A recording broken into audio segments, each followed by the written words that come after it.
Alright, what's up guys? And in today's video I'm going to be playing the Firecracker challenge that just came out on Clash Royale this season. This is the deck I'm using, put in arrows, and yeah, let's just hop into it. I'm 6-0 right now, and you might be able to tell I'm post-commentating this video because I'm a dumbass and I didn't turn on the microphone when I was first recording, so I was quite literally just talking to myself.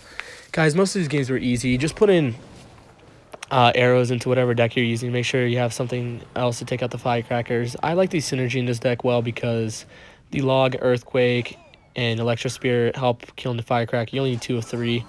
And also the earthquake and log and electro spirit also synergize with your firecracker shards off your firecracker, as you'll see often in this video.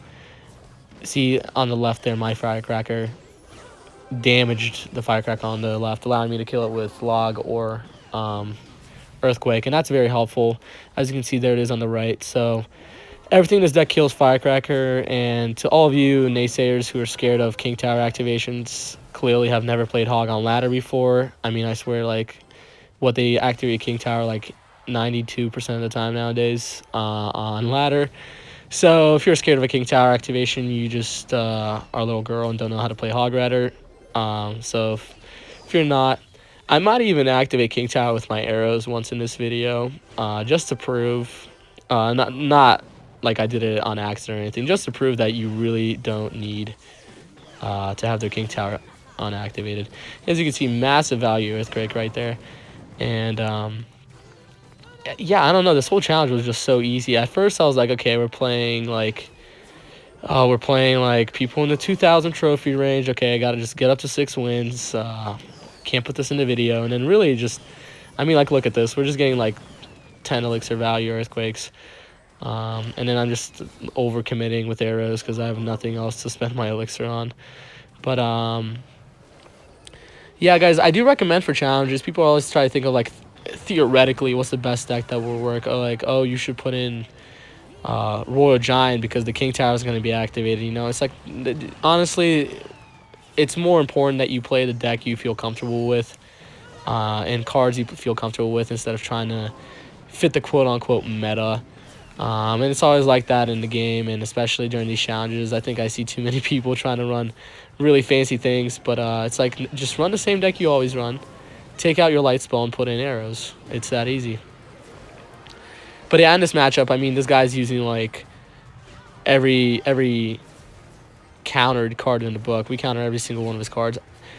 Guys, earthquake, everybody is always running a building. I just love earthquake. As even when they don't have a building, earthquake can find value. But yeah, all these people are running earthquake, and I do recommend Tesla as your building because it hides underground, and that's why I'm also using the queens. I can make it disappear. Firecracker has incredible range, so I thought cards that get outranged by Firecracker would be bad, but with my queen I can disappear. Tesla's gonna go underground until Firecracker walks in range. So yeah, just gonna hop in straight into this next game. Not too much strategy going on during this whole challenge. I thought I was gonna be commentating a lot on, you know, like strategic choices. I think honestly, just go for the King Tower activation. I'm just showing the tiles right now that activate King Tower for 1-card units, 1-tile units. I'd try to go for a lower activation with my skeletons. I missed time and I put them too early, and they walked too far out. Sure, prediction because I have like 3 spells in my deck, but yeah, pretty much any scenario in this whole video where I get to prediction any spell, it's always worth it. I do not think I missed a single prediction in this video, and I'm pretty sure that I should have gone for every prediction I did not go for because I would have not missed it either. Maybe just the matchups. Everyone thought, I don't know why everyone and their mother was playing Skarmy or Bats. It's like, there's going to be 5 million Firecrackers on the field. Why did you think playing these cards was going to make your life easier? Also, a lot of Mega Knights. Mega Knight was slightly annoying just because I didn't have a small tank in my deck because of the triple spell. I think maybe taking out skeletons and putting in like an ice golem, or putting in maybe just a knight, but really what I think would be good is actually the Royal Ghost, because he will go invisible and just walk up straight to the and splash those firecrackers. But yeah, really anything will do. I didn't find too much trouble. Just I always made sure to strategically keep my queen in cycle, if I felt like there was a big threat of anything. Like maybe his Mega Knight or something like that, but honestly, just no issue. Yeah, as you can see, guys, the defense is pretty mediocre at times, but we do get through it. Just put another hog down. Prediction Earthquake. We do hit. He actually had Tornado this whole time. He does activate King Tower, but in challenges, especially I feel like if you play early, my best recommendation is play early. I think playing early in the challenge decreases the skill level a lot. I feel like everyone who's playing the game casually is always just playing a challenge because they don't want to play ladder.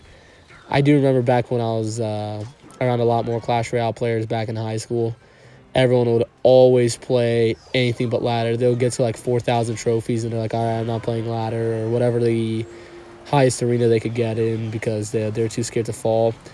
I was always like, I mean, like, it stays on your profile, so, but everybody always wanted to, be on top of their clan and whatnot. But yeah, so I guess this is just going to close out the second match here, guys. Pretty easy game once again.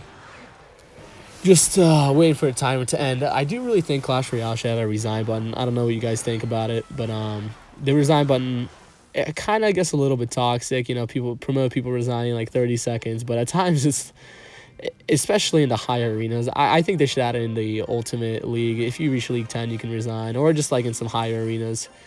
Just because the professionals know that everybody knows the micros, everyone knows what they're doing. If you choke the game because of a misplay, or if you just start with a bad cycle and you lose, nobody wants to waste 3-5 minutes of their life just to lose.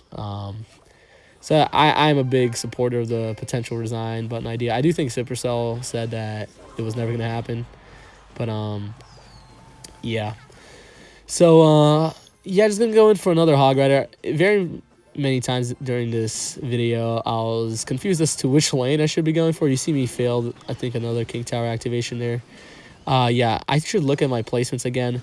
I feel like Firecrackers fell out of meta, out of the meta over a year ago, and I have never really seen it since I re-downloaded the game. But I do remember it was really popular, and I was pretty good at 2 of the activation tiles, the regular one, and then you could also do, there's an activation tile you could do where the Firecracker actually activates the King Tower off like a Ice Spirit or something when the Firecracker is already taking damage.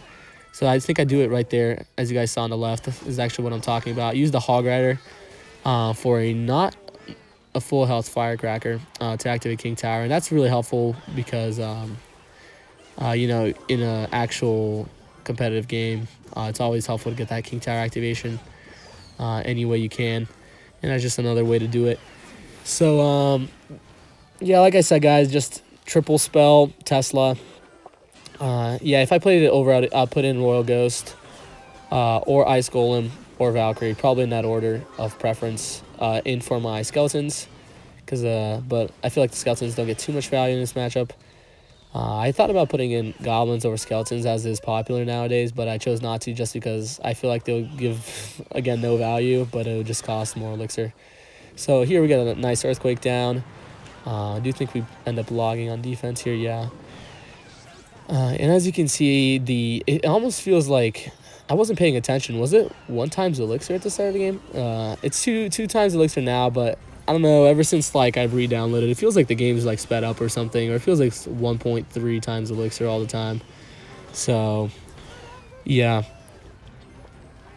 so many times I feel like, I think part of the reason there's good synergy between the Firecracker and the Hog Rider is so many times people will start defending and they put things in front of their tower, and the Firecracker is like, YOLO, I'm just gonna like deal a casual 350 damage or something like that. Because you put some card in your tower. I'm going to do it from the bridge, too. And so many times people put the cards right in front of their princess tower. And they're trying to kill my hog. And the double Firecrackers are just like teaming up, running a train on the tower. So, yeah, just going to end up another win. As you can see, guys, I mean, that was a kind of close. He got one of my towers low. One of my towers at half health. But I did start playing lackadaisical. I'm going to go in for our last match here. And here I was starting to really focus. I actually forgot to commentate. I started the video, we're 1 minute in, And then I started talking, was not commentating at all.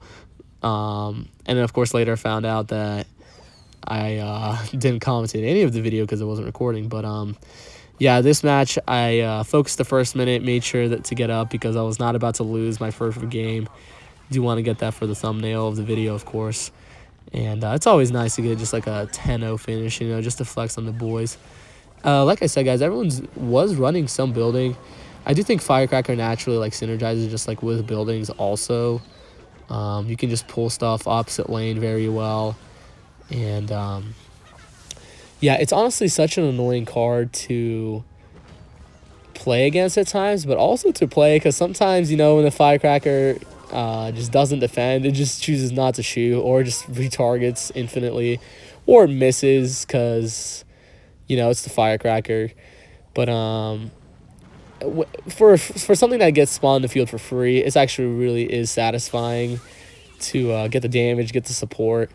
Kind of when Earthquake was stronger and Firecracker was good, and you just kind of like Earthquake, Log, Firecracker, kind of weigh like 4 elixir cards, you know what I mean? And that was the most satisfying thing ever because it felt like you were just like chipping away at the tower and chipping away at the whole push. Everything was splashing on everything, and you just couldn't break through no matter what they did. Put some silly ass like Knight down or something.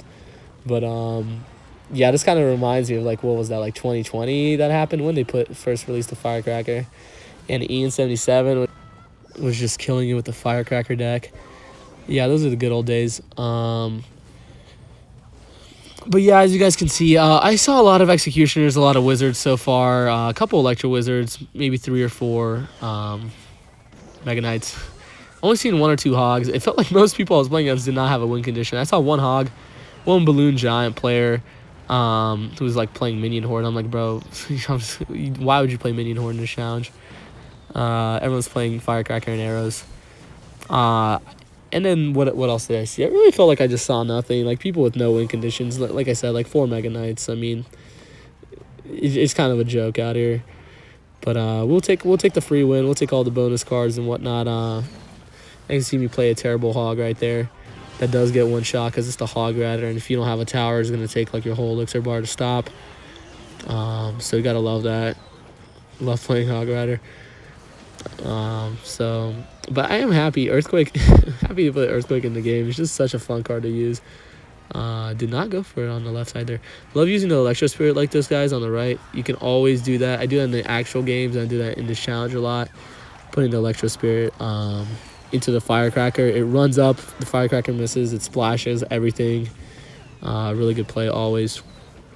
Yeah, we're going to go into overtime, but as you can see, both of his towers are low. We are going to cycle left tower. And yeah, that's going to bring this video to an end. Really excited to play some of the more challenges. I actually have some fun videos with Hog, EQ coming up. Not with the Firecracker though, but yeah. Like and subscribe if you like the video. And yeah, I guess I'm going to go back. I forget what I was doing at the end of this. I think I'm going to go back and talk more about the deck. Also nice to do these challenges because you get the 300 gems and stuff by leveling up the cards you don't usually use in a deck. But yeah, this is deck once again, 2.9, really quick cycle. Hold your queen for their win condition. Put in a tank for skeletons so that you could tank and queen or tank and Tesla. Probably Royal Ghost, that'd be the best one.